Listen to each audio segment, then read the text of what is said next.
त भन न कुन दिन बित्नु भएको तपाईँलाई याद छ 24 गते के नाम गरेको अनिस पराजुली कान्छी यहाँ बस्छ उसको उहाँकै छोरा हो छोरा कि छोरी छोरा ल यहाँ बस्छ नि त मम्मीसित बस्छ अनि उहाँ एकजना पनि हो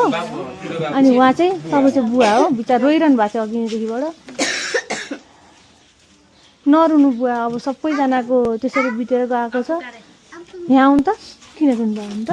हामी छौँ नि अब त्यसको लागि भइदिएको हो बाबु होइन अब अब भ्रष्ट नेताहरूकोले गर्दाखेरि अति नै भएको थियो अनि उसले माथिबाट हेसिरहेको छ उसले मैले राम्रै गरेँ होला मेरो बाबुलाई रुवाएँ होला तल देश यो जुन नेपाल आमाकोलाई चाहिँ रुवाइन न्याय दिएर मऱ्यो भनेर सोचिरहनु भएको छ क्या तपाईँ नरुनुहोस् त बुवा हामी छौँ नि अब त हामी छौँ नि एउटा मात्रै छोरा कि कतिवटा छोरा एउटा मात्रै हो ए बहिनी नरौ त तिमी नरौ त हामी छौँ नि यहाँ आऊ त के तिम्रो नाम भन त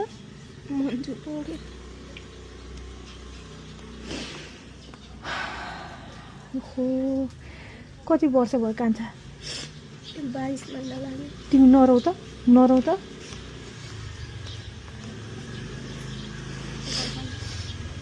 यहाँ आउनु त बुवा यहाँ आउनु त कसैले केही यताउति सहयोगहरू यताउति केही कसैले केही गरेछ हिजो इन्द्रेणीबाट आउनु भएको छ ए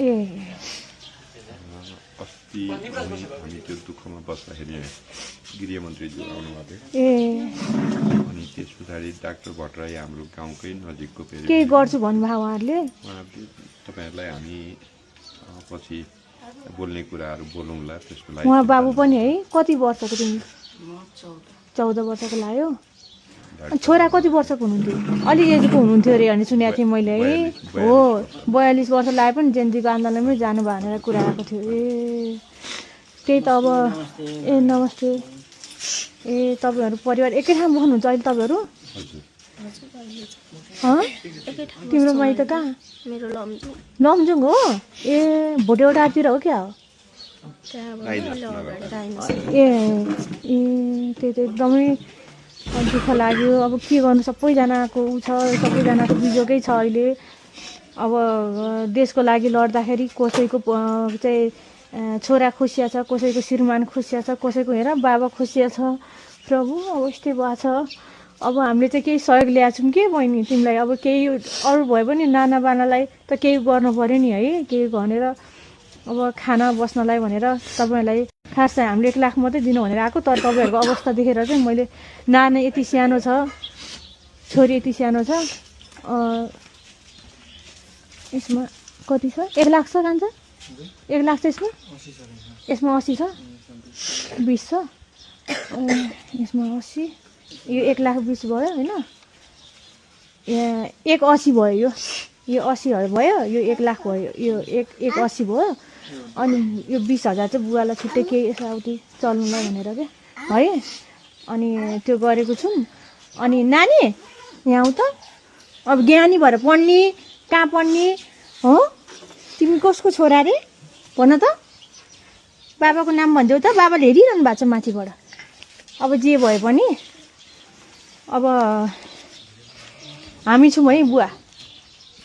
हामी छौँ है कोही नभए पनि देशमा कोही भएन भने पनि आशीर्वाद तामाङ चाहिँ तपाईँको पक्षमा छ है सधैँभरि छ सधैँभरि चाहिँ अब मलाई थाहा थिएन है अब यस्तो होला नि त मैले सोचेको थिइनँ कि यति अप्ठ्यारो होला भनेर फेरि पनि हामी आउँछौँ तपाईँलाई केही पऱ्यो भने कान्छा यहाँ त मेरो कोही प्रभु नरो त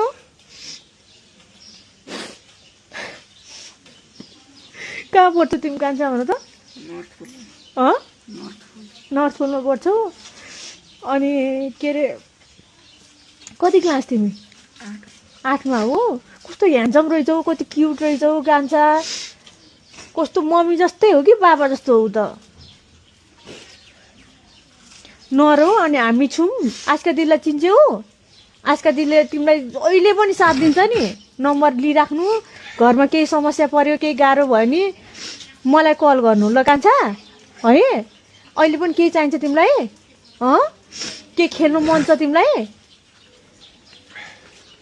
ल दिदी ल ल गर ल ल नरो नरो दिदी छु नि अब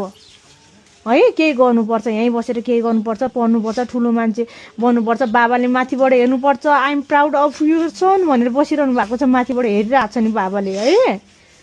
रुनु हुँदैन नि कान्छा है सबैजना रोइरहनु भएको छ प्रभु ओहो